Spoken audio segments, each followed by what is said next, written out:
July August গণহত্যা মামলার প্রধান আসামি পলাতক শেখ হাসিনার বিরুদ্ধে ইন্টারপোলে রেড নোটিশ জারি করা হয়েছে। আন্তর্জাতিক অপরাধ ট্রাইব্যুনালের চিফ প্রসিকিউটর মোহাম্মদ তাজুল ইসলাম রোববার নিজ কার্যালয়ে সাংবাদিকদের এই তথ্য জানান। তিনি বলেন, ইন্টারপোলের রেড নোটিশ জারির মাধ্যমে হাসিনাসহ পলাতক আসামিদের ফেরত আনতে চায় সরকার। এর আগে গত 10 নভেম্বর আন্তর্জাতিক অপরাধ ট্রাইব্যুনালের মামলায় ভারতে পালিয়ে যাওয়া শেখ হাসিনা ও পলাতক আওয়ামী লীগ নেতাদের গ্রেপ্তারে ইন্টারপোলের রেড নোটিশ জারির বিষয়ে পদক্ষেপ নিতে আইজিপিকে চিঠি দেন তাজুল ইসলাম। এদিকে শেখ হাসিনা ও তার ছেলে সজীব ওয়াজেদ জয়ের বিরুদ্ধে ৩০০ মিলিয়ন মার্কিন ডলার বিদেশে পাচারের অভিযোগ অনুসন্ধান শুরু করেছে দুর্নীতি দমন কমিশন দুদক। রোববার সকালে দুদকের উপপরিচালক আক্তারুল ইসলাম গণমাধ্যমকে এই তথ্য নিশ্চিত করেছেন। এর আগে মঙ্গলবার ৯ প্রকল্পে ৮০,০০০ কোটি টাকা অনিয়ম দুর্নীতির অভিযোগে সাবেক প্রধানমন্ত্রী শেখ হাসিনা, তার বোন শেখ রেহানা, সজীব ওয়াজেদ জয় ও টিউলিপ সিদ্দিকের বিরুদ্ধে অনুসন্ধানের সিদ্ধান্ত নেয় দুদক। বাংলাদেশ কোনো দলের কাছে ইজারা দেওয়া হয়নি বলে মন্তব্য করেছেন অন্তর্বর্তী সরকারের ধর্ম বিষয়ক উপদেষ্টা ড আফম খালিদ হোসেন। শনিবার রাতে কক্সবাজারে ইসলামিক রিসার্চ সেন্টারের ২১তম বার্ষিক সভায় একথা বলেন তিনি। ধর্ম উপদেষ্টা বলেন, কয়েক মাসের মধ্যে ১৬ থেকে ১৭ বছরের জঞ্জাল সাফ করা সম্ভব নয়। এরই মধ্যে সংস্কার কাজ শুরু হয়েছে। সিইসি সহ নির্বাচন কমিশনার নিয়োগ দেওয়া হয়েছে। জানুয়ারিতে শুরু হবে ভোটার তালিকা হালনাগাদ, আর আগামী মার্চের মধ্যে শেষ হবে রাষ্ট্রের সংস্কার কাজ। সভায় জাকাত ভিত্তিক অর্থনীতি প্রতিষ্ঠা হলে দেশে কোনো দারিদ্র্য থাকবে না জানিয়ে আফম খালিদ হোসেন বলেন, হাজার হাজার কোটি টাকার জাকাত বিতরণ হয়। এই জাকাত ঠিকমতো গরিবের কাছে পৌঁছালে ১০ বছরের মধ্যে কোনো ভিক্ষুক দেশে থাকবে না। দেশে শিক্ষিত বেকারের সংখ্যা আশঙ্কাজনক হারে বৃদ্ধি পাচ্ছে বলে মন্তব্য করেছেন শিক্ষা উপদেষ্টা ওয়াহিদুদ্দিন মাহমুদ। রোববার সকালে রাজধানীর একটি হোটেলে উচ্চশিক্ষায় বৈশ্বিক মান বাংলাদেশের করণের শীর্ষক এক সেমিনারে তিনি একথা বলেন। শিক্ষা উপদেষ্টা বলেন, দেশে উচ্চশিক্ষার পরিবেশ ক্রমাগতভাবে নিচে নেমেছে। এর পেছনে রয়েছে শিক্ষকদের লেজুর ভিত্তিক রাজনীতি, ছাত্র রাজনীতির নামে দুর্বৃত্তায়ন। পাশাপাশি শিক্ষক নিয়োগে প্রচণ্ড অনিয়মও দায়ী। শিক্ষা উপদেষ্টা আরও বলেন, দীর্ঘমেয়াদে শিক্ষা প্রতিষ্ঠানগুলোকে ভঙ্গুর করে দেওয়া হয়েছে। শিক্ষকদের আলোচনায় গবেষণা নয়, শুধু রাজনীতি থাকে। রাজধানীর আর্মি স্টেডিয়ামে অনুষ্ঠিত হল একোস অব রেভুলেশন নামের কনসার্ট। অন্যান্যদের মধ্যে এতে সঙ্গীত পরিবেশন করেন পাকিস্তানের জনপ্রিয় সঙ্গীত শিল্পী রাহাত ফতে আলী খান। অনুষ্ঠানের এক ফাঁকে ফেসিস্ট শেখ হাসিনার বিচারের দাবি তোলার পাশাপাশি সবাইকে ঐক্যবদ্ধ থাকার আহ্বান জানিয়েছেন জুলাই গণঅভ্যুত্থানের আন্দোলনকারী আহত ও শহীদের পরিবারের সদস্যরা। শনিবার চিরকুট ব্যান্ডের পরিবেশনা শেষে এসে রাজধানীর বিরতির পরই মঞ্চে আসেন জুলাই শহীদ স্মৃতি ফাউন্ডেশনের সাধারণ সম্পাদক ও বৈষম্য বিরোধী ছাত্র আন্দোলনের নেতা সার্জিস আলম। আরও ছিলেন ছাত্র জনতার আন্দোলনে হাত হারানো আতিকুল ইসলাম, মুখমণ্ডল হারানো খোকন চন্দ্র বর্মন, আন্দোলনে নিহত সৈকতের বোন মুগ্ধর বাই স্নিগ্ধ এবং আবু আহনাফের মা।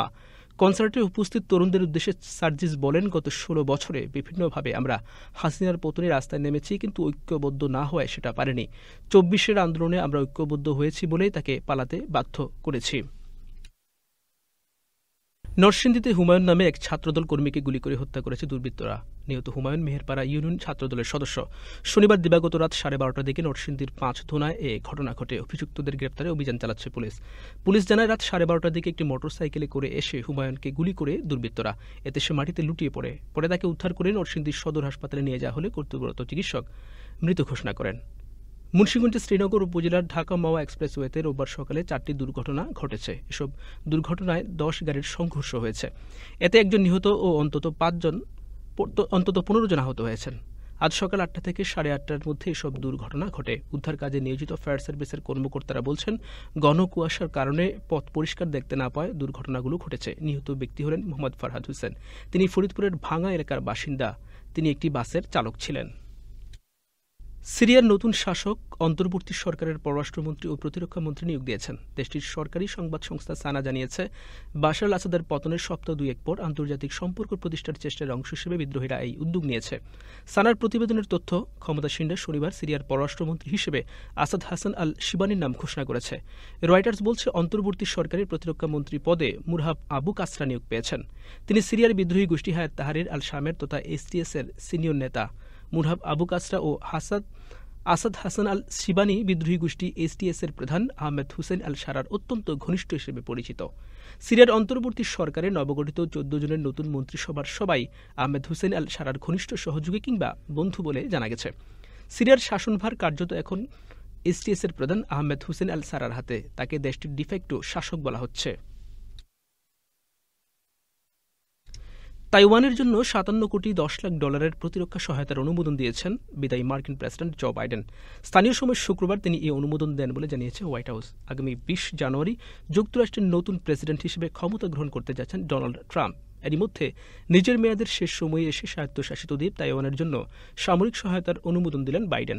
তাইওয়ানকে এখনও আনুষ্ঠানিকভাবে রাষ্ট্র হিসেবে স্বীকৃতি দেয়নি যুক্তরাষ্ট্র। তারপরও এখন পর্যন্ত তাইপের সবচেয়ে বড় কৌশলগত মিত্র এবং অস্ত্রের সরবরাহকারী ওয়াশিংটন। অন্যদিকে তাইওয়ানকে নিজের ভূখণ্ড বলে মনে করেছেন। চলতি সপ্তাহের শুরুতে যুক্তরাষ্ট্র থেকে ৩৮টি উন্নত প্রযুক্তির আব্রাহামস যুদ্ধ ট্যাঙ্ক তাইওয়ানে পৌঁছায়। বলা হচ্ছে এর মধ্য দিয়ে ৩০ বছরের মধ্যে প্রথমবারের মতো নতুন ট্যাঙ্ক পেল তাইওয়ানের সামরিক বাহিনী।